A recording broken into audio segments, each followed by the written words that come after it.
Salut, aujourd'hui je suis à Rotorua, qui est donc toujours en Nouvelle-Zélande, une ville construite sur un cratère d'un volcan extrêmement actif.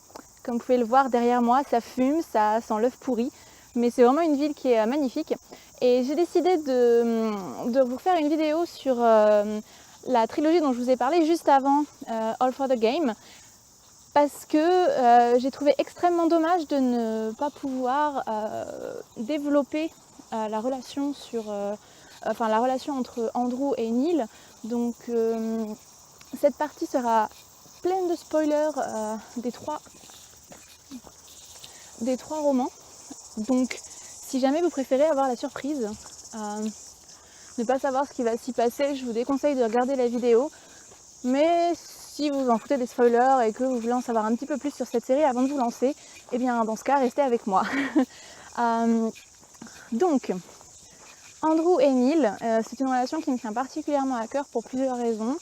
La première, parce que c'est une relation qui se construit vraiment petit à petit, qu'on voit venir, pas tout de suite. Moi je dirais que je l'ai vu venir à partir du deuxième tome, je pense. Dans le premier tome, je voyais plus Neil finir avec Kevin, mais l'auteur en a décidé autrement et je préfère vraiment ce qu'elle a choisi.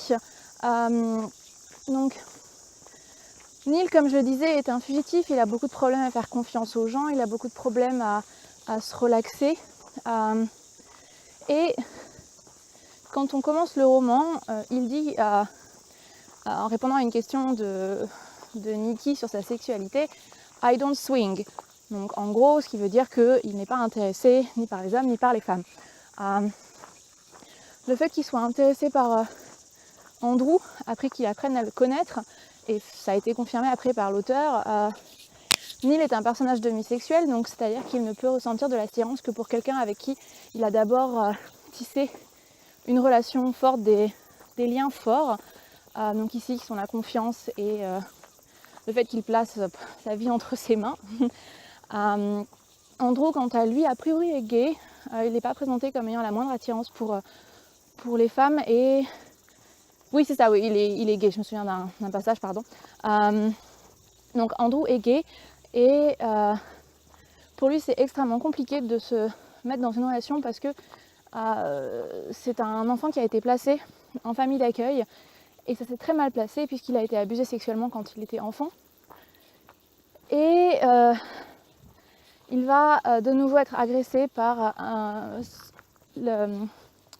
entre guillemets, son frère de famille d'accueil, qu'il avait déjà agressé quand il était enfant, va le retrouver et l'agresser de nouveau quand il est à l'université. Et Andrew, en plus de ça, est sous médicaments très lourds, donc qui au début de la série le rendent plus ou moins incapable de vraiment prendre des décisions conscientes à ce sujet. Donc après la nouvelle agression de Drake, il va être sorti de ses médicaments et c'est là que vraiment la relation entre Neil et Andrew va pouvoir commencer. Donc vous vous en doutez, avec tout ce qui leur est arrivé, tous les bagages qu'ils traînent derrière eux, ça va pas être facile pour eux de se faire confiance ou d'entamer quoi que ce soit. Et ça ne commence pas du tout comme une relation romantique, ça ne se passe pas du tout comme une relation romantique. À chaque fois que il y a ne serait-ce que l'ébauche de sentiments, Andrew répète que ce qui se passe entre eux ne veut rien dire, mais on a beaucoup de preuves qu'ils pensent tout à fait l'opposé et Neil en est bien conscient. Et une des choses qui vraiment me tient à cœur dans cette dans cette série et la manière dont leur relation est traitée, c'est que le consentement est vraiment crucial dans leur relation, ce qui est logique vu ce qui s'est passé avec Andrew. Il ne peut pas faire confiance à quelqu'un à ce niveau-là, ou en tout cas très difficilement. Donc avant d'entamer quoi que ce soit entre les deux, que ce soit s'embrasser, quoi que ce soit, ils vont toujours se demander oui ou non, savoir si les deux sont d'accord pour ce qui va se passer et toujours vérifier et toujours prendre en compte la décision de l'autre. Il n'y en a jamais un qui va essayer de pousser un petit peu les limites. Non, ils vont toujours être hyper respectueux des limites des uns des autres. Et c'est vraiment ce que j'aime beaucoup dans cette série, c'est que comme chaque personnage a vraiment un passé qui est difficile, ils ont tous des limites différentes et chacun les respecte. Personne ne va jamais être moqué pour ses limites.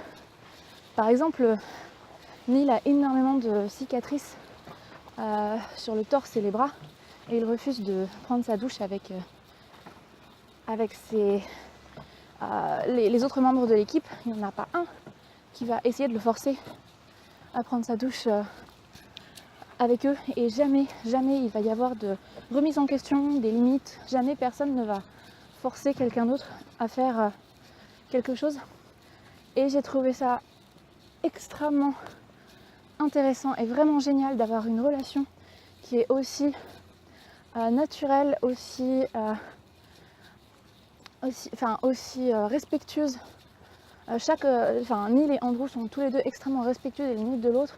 Et quand on voit le type de personnage que c'est, puisque Neil c'est un fugitif, Andrew c'est un mec qui est quand même plutôt agressif, les deux sont des sportifs de haut niveau dans une école à l'université, on pourrait s'attendre au contraire à quand ils se mettent ensemble, qu'ils s'embrassent au milieu d'une engueulade ou quelque chose comme ça, et c'est absolument pas le cas.